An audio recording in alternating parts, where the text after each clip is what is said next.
مفلسی حصے لطافت کو مٹا دیتی ہے، بشر کو بشر کی اوقات بھلا دیتی ہے۔ آؤ اس ماں کی زبانی بھی کوئی بات سنے، روز بچوں کو جو بھوکا ہی سلا دیتی ہے۔ اپنی عزت کے بھروسے تھی جو مضبوط کھڑی، آخر ایک روز وہ سر اپنا جھکا دیتی ہے۔ اس کے دامن پہ لگے داغ یہی کہتے ہیں، بھوک تہذیب کے آداب مٹا دیتی ہے۔ صدر علی وقار سردیوں کی ٹھٹھرتی ہوئی رات، منہ لپیٹے ایک مجبور ماں اپنے نومولود بچے کو ایدھی سینٹر کے باہر پڑے جھولے میں ڈال جاتی ہے۔ اس سے پوچھا گیا، کیا تجھے تیری مامتا ستائے گی نہیں؟ اس بچے کی سسکیاں تجھے رلائیں گی نہیں؟ اس کی چیخیں تیرے کانوں سے ٹکرائیں گی نہیں؟ تو کپ کپاتے ہوئے ہونٹوں سے جب مجبور ماں یہ جواب دیتی ہے کہ میں اپنے پیٹ کی بھوک تو برداشت کر سکتی ہوں، مگر اس بچے کا بھوک سے بلکنا مجھ سے دیکھا نہ گیا، تو اس پر یہ کہنا بجا بنتا ہے کہ خاک میں ماں کی محبت کو ملا دیتی ہے، بھوک تہذیب کے آداب مٹا دیتی ہے۔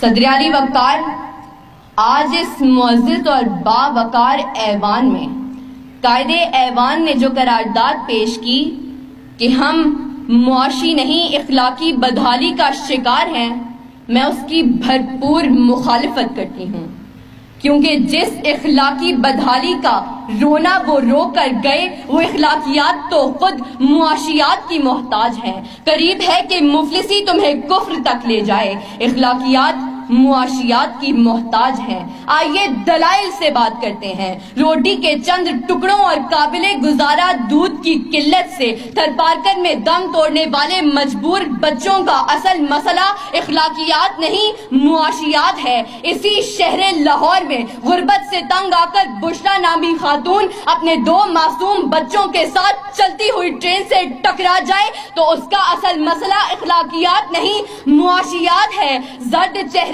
آنکھیں اندر کو دھسی ہوئی اور بڑھاپے کی وجہ سے پورے جسم پر جھریاں لیے، نشتر اسپتال ملتان کے باہر فقط 2 کلو آٹے کے عوض خون بیچنے والے بوڑھے کا اصل مسئلہ اخلاقیات نہیں معاشیات ہے۔ چہرہ بتا رہا تھا کہ مارا ہے بھوک نے، اور لوگ کہہ رہے تھے کہ کچھ کھا کے مر گیا۔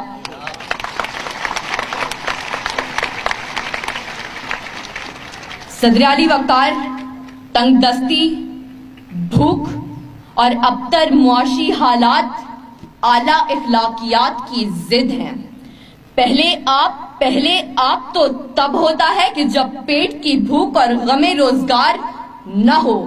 2 + 2 4 روٹیوں کی بجائے 2 + 2 4 تو تب ہوتے ہیں کہ جب پیٹ کی بھوک اور غم روزگار نہ ہو۔ بیٹی کا 4 دیواری میں رہنا، خاندان کی عزت پر کٹ مرنا، یہ سب تو تب ہوتا ہے کہ جب پیٹ کی بھوک اور غم روزگار نہ ہو۔ چاند روٹی کی بجائے چاند میں چرخہ کاٹتی بڑھیا تو تب دکھائی دیتی ہے کہ جب پیٹ کی بھوک اور غم روزگار نہ ہو۔ فاقوں نے تصویر بنا دی آنکھوں میں، گول جو بھی چیز ہو روٹی لگتی ہے۔ اور تو اور عبادت اور ریاضت بھی تب ہوتی ہے کہ جب پیٹ کی بھوک اور غم روزگار نہ ہو۔ کون عاشق خدا کی ذات کا ہے؟ سارا چکر معاشیات کا ہے۔ صدر علی وقار آئیے زمینی حقائق کا جائزہ لیجئے۔ آج کشمیر میں مسلمانوں کو اپنے گھروں میں بند ہوئے 115 دن گزر گئے۔ ہم نے اخلاقیات کا مظاہرہ کرتے ہوئے اقوام متحدہ میں قراردادیں پیش کی تو اسلامی ممالک نے پاکستان کی حمایت کے بجائے ہندوستان کی حمایت کی۔ تو کیا اس کی اصل وجہ یہ ہے کہ ہم اخلاقی پستی کا شکار ہیں؟ نہیں صدر علی وقار، ہرگز نہیں، بلکہ اصل وجہ تو یہ ہے کہ ہم معاشی طور پر کمزور ہیں۔ اس کمزوری کا علاج بھارت کی عالمی معیشت ہے۔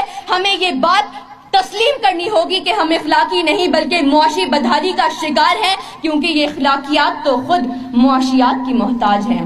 صدر علی وقار، میرے ان تمام دلائل کے باوجود اگر اب بھی کوئی یہ یقین رکھتا ہے اور بازد ہے کہ ہم معاشی نہیں بلکہ اخلاقی بدحالی کا شکار ہیں، تو اس سے بس ایک ہی سوال کرتے ہوئے میں اجازت چاہوں گی کہ وہ جس کا ایک ہی بچہ ہو بھوکا 8 پہروں سے، بتاؤ اہل دانش تم وہ گندم لے کہ تختی لے۔ شکریہ۔